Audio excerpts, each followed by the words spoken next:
Hi, it's Linda, and I just thought I'd shoot a quick video while I'm making some projects.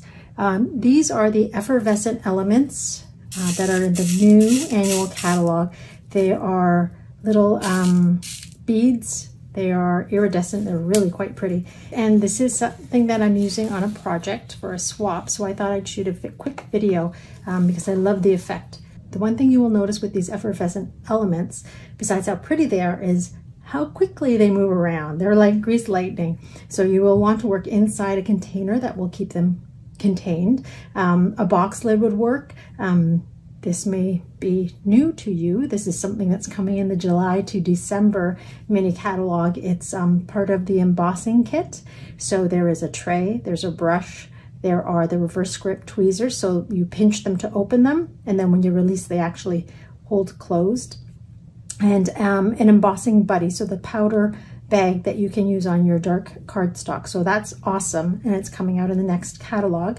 As a demonstrator, I got to pre-order it, so I have mine already. So it's perfect for these beads. The other thing that I like is that this one has a screw-on lid at the bottom, so you can take it off and funnel everything back in.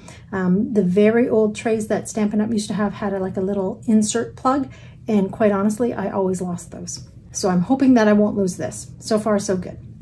Anyways, this is a technique using, you'll need the adhesive sheets, or you could also use tear and tape, and you will want some sort of a backing. So these are two that I've already come up with when I was messing around with ideas. They are strips of designer series paper with adhesive sheets on them, and then I put the beads on top. So you could also use tear and tape if you wanted, but tear and tape is narrow, so I wasn't sure what width I was going to be going with, so I used the adhesive sheets. So this is how you would use an adhesive sheet. So this is just a scrap of adhesive sheet, and this is a scrap of cardstock.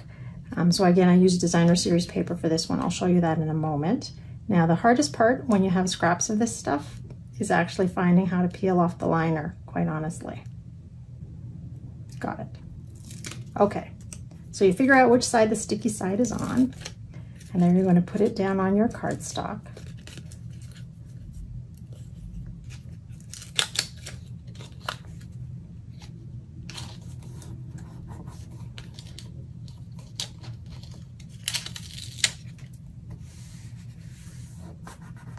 You want to make sure it's really well adhered. Now, I don't actually want to put beads over this entire piece. That would take a lot of beads, so I'm going to cut it down to size.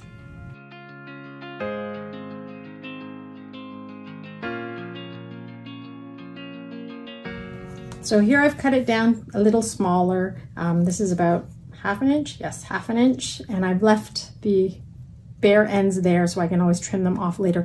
Once your beads are on, you're not going to be able to use your paper trimmer on the beaded surface. You can use it beside the surface, like you can cut beside the surface with scissors, but you won't be able to cut through the beaded surface without making a huge mess. All right, so I'm going to bring this tray back in. You can see everything rolling around. So what I'm going to do now is just peel off the adhesive. So it leaves a sticky surface. And then there's a couple ways you can do it.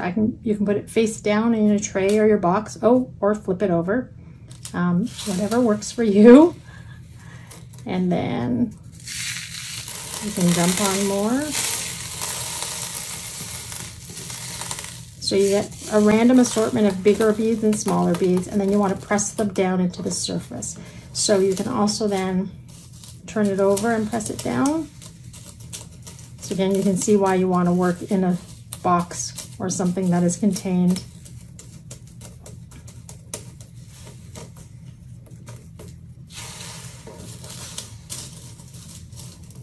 And just kind of keep pressing till you get your surface covered.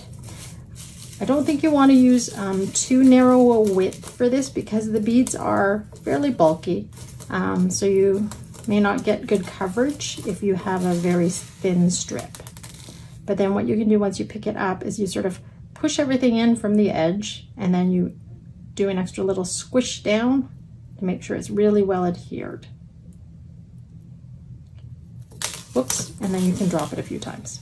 That'll make sure you know if your beads are stuck down or not.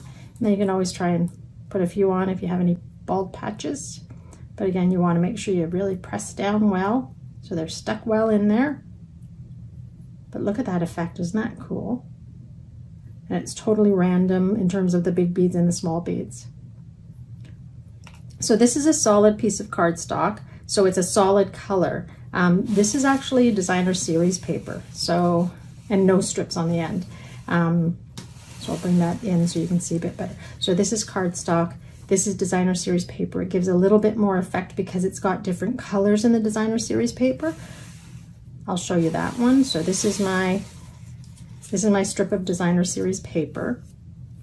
This is another sneak peek. It's a celebration paper. Okay, and then again, having to peel, which is going to take the longest. There we go. So peeling it off. So that's what the designer series paper looks like. So you can see the difference between the two. You've got a bit more texture. And I think I'm going to put this one straight down. Try not to touch the sticky surface too much with your fingers or your hands, and move it around.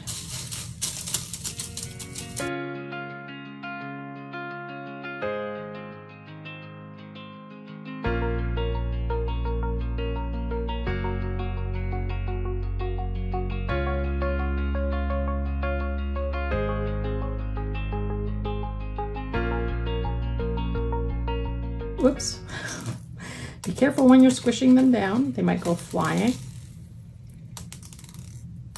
But again, you want to do this before you put it on your finished project so that the beads don't go flying when you are dealing with it. So obviously you want to think about the weight of your card or your project and what you're planning on doing with it. So if it's a scrapbook page and you can fit it in your page protector, you're good. If it's a card, you probably want to put it on a card that you're going to hand to them rather than mail, because it may not survive mailing too much. I haven't done a longevity test on this yet, but I'm thinking if you're really worried about how it's adhering, I mean, the adhesive sheets are good. I don't have any issues with them, but I know that the tear and tape is really super strong. So that one probably will last even better if you're worried about durability.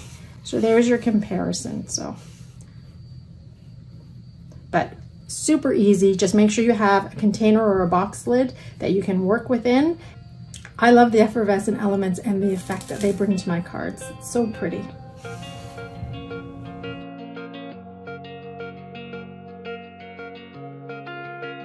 And you'll love the effervescent